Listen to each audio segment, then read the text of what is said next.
ایک نمازی کو مجنون نے تنبیہ کی۔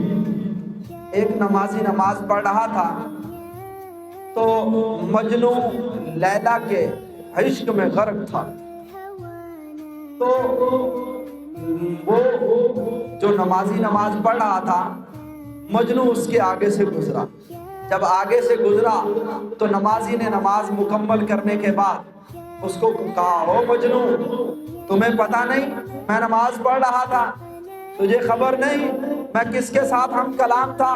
تو میرے آگے سے گزر گیا۔ اس نے کہا، واہ نمازی، میں تو مخلوق کے محبت میں غرق تھا، میں تو مخلوق کی محبت میں غرق تھا، میں تو لیلا کی محبت میں غرق تھا، مجھے تو نہ پتا چلا کہ میں کس کے آگے سے گزر رہا ہوں اور کہاں جا رہا ہوں۔ تو محبت الہیہ میں غرق تھا، تجھے کیسے پتا چلا؟ تجھے کیسے خبر ہوئی کہ تیرے سامنے سے کون گزر رہا؟